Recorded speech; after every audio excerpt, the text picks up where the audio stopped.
वेणुगोपाल जी ने बोला,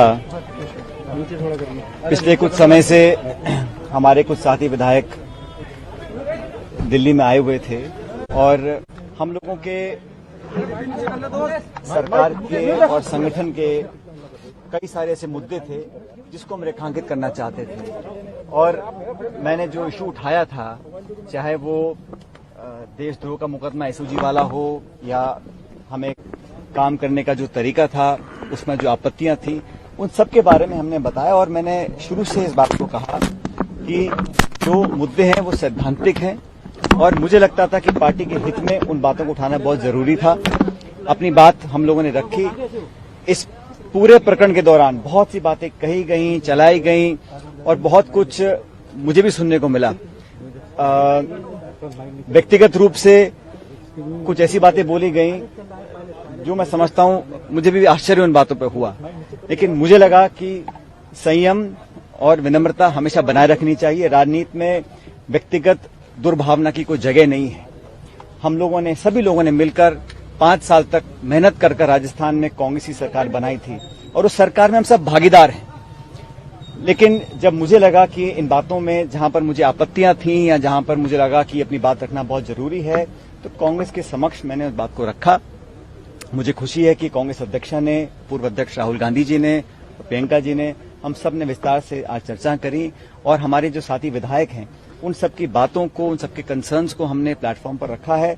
और मुझे आश्वासित भी किया गया है, मैं धन्यवाद देता हूं इस बात का, कि ये 3 सदस्य कमेटी बनकर बहुत जल्द उन तमाम मुद्दों का निराकरण करेंगे जो मुद्दे हम लोगों ने उठाए हैं। मैं फिर कहना चाहता हूं, सैद्धांतिक मुद्दे थे, गवर्नेंस के इश्यूज से जो मैं चाहता था एड्रेस हों, ताकि पार्टी और सरकार उन वादों पर खरा उतर सके जिन वादों को कर हम सत्ता में आए थे। और पार्टी पद देती है, पार्टी पद ले भी सकती है। मुझे पद की बहुत लालसा नहीं है, लेकिन मैं चाहता था जो मान सम्मान स्वाभिमान की बात हम लोगों ने करी थी वो बनी रहे। राजनीति में आज 18-20 साल से मैंने जो योगदान दिया है व्यक्तिगत रूप से पार्टी के प्रति, पार्टी भी बात को जानती है। और हमने हमेशा कोशिश करी है कि जिन लोगों ने मेहनत कर इस सरकार का निर्माण किया है उन लोगों की हिस्सेदारी, भागीदारी सुनिश्चित की जाए। मुझे खुशी है कि कांग्रेस अध्यक्षा जी ने आज जो कमेटी का गठन किया है और ये बात भी जैसे वेणुगोपाल जी ने कहा कि समयबद्ध तरीके से इन सब बातों को सुनकर इसका अच्छा निराकरण किया जाएगा। मैं समझता हूं ये एक स्वागत योग्य कदम है। इसके लिए मैं कांग्रेस अध्यक्ष का धन्यवाद देना चाहता हूं। जो आपके साथियों ने आपके बारे में बातें कही, जो व्यक्तिगत हमले किए और जो ये कहा कि बीजेपी के हाथों खेल रहे हैं आप, देखिए, मैं ऐसा है, आज से 1.5 साल पहले जब हम चुनाव जीतकर आए थे, उस समय हमने कांग्रेस अध्यक्ष को ये निर्णय दिया था देने के लिए कि कांग्रेस का मुख्यमंत्री कौन बनेगा। उस समय अशोक गहलोत जी को मुख्यमंत्री बनाया गया और मुझे उप मुख्यमंत्री बनने की जिम्मेदारी दी गई थी और हमने लगातार काम किया। और मुझे लगा कि इन 1.5 साल में जो मेरा अनुभव रहा वो मैं कांग्रेस तक, कांग्रेस का आलाकमान तक लेकर जाऊं। और मैंने सारी बातें कही हैं, वो आज मैं इस प्रेस या मीडिया के माध्यम से बोलना नहीं चाहता हूं, लेकिन वो सारी बातें मैंने बताई हैं। और मुझे लगता है कि समस्या का समाधान होगा, क्योंकि जो सरकार ने और पार्टी ने वादे किए वो निभाने बहुत जरूरी हैं।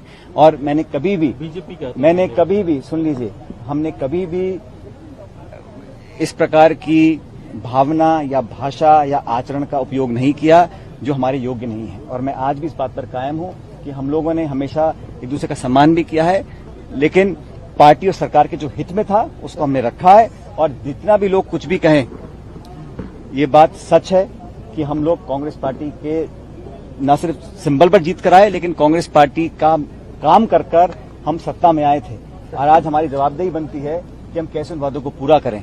इसलिए मेरा आज ये जो आज हम लोगों ने अपनी बात रखी, सभी विधायकों ने रखी, हम सब मिलकर यहाँ पर आए थे। मैं धन्यवाद देना चाहता हूँ सभी विधायकों का कि इन्होंने बड़े एक खुले माहौल में बेबाकी से अपनी बात को रखा, उसका संज्ञान भी पार्टी ने लिया है। और मैं धन्यवाद देना चाहता हूँ प्रियंका जी का, जिन्होंने समय निकालकर आज हम सबसे बात करी, अलग अलग सब बातों को सुना और मुझे लगता है कि बहुत जल्द समस्या का समाधान।